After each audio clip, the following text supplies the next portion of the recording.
Hello friends, this is Shilpa Mehta, your storyteller.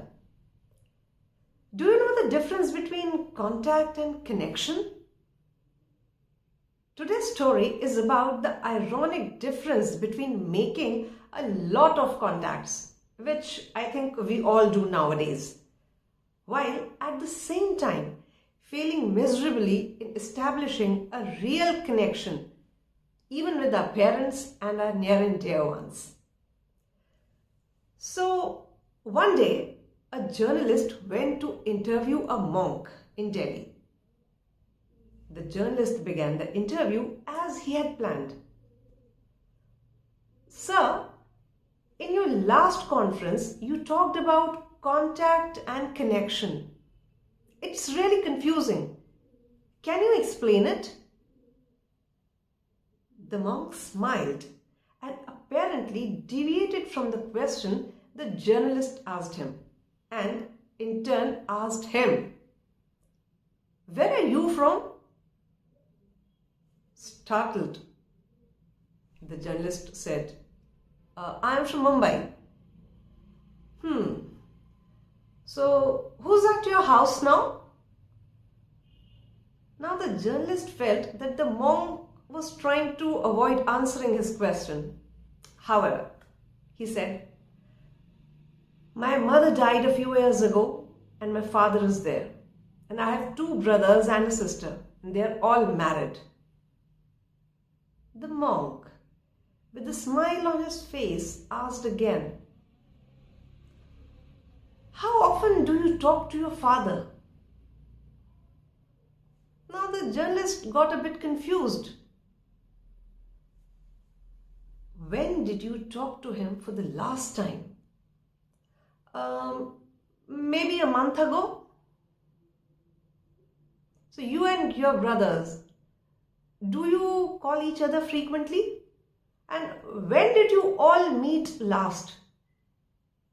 Now hearing this, a sweat appeared on the journalist's forehead. It seemed that the monk was interviewing the journalist.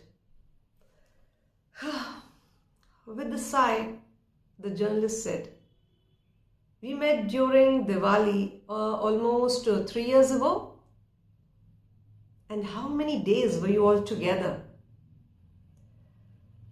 The journalist, wiping the sweat from his forehead, said, "Almost 3 days." "And how much time did you spend with your father sitting next to him?" The journalist looked puzzled and quite embarrassed. "Did you have breakfast, lunch, or dinner together?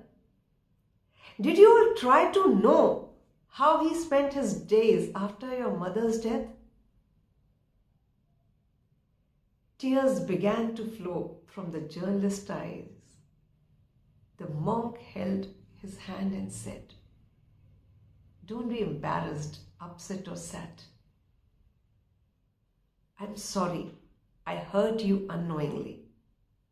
But this is basically the answer to your contact and connection question. You have contact with your father, but you have no connection with him. You are not connected. The connection is between heart and heart, sitting together, sharing meals and taking care of each other, touching each other, shaking hands, meeting each other's eyes, spending time together. You, along with your brothers and sister, have contact, but there's no connection between all of you." The journalist wiped his eyes. "Thank you, sir. Thank you for teaching me an excellent and unforgettable lesson." Isn't this the reality today? Whether at home or in society, we all have many contacts, but there's no connection. We all are busy in our own world. So let's not just keep contacts, but stay connected. Take care, share, and spend time with your loved ones, family, and friends, because we don't know when we leave this world. Think about it. See you with another story from Shilpa Story Rack.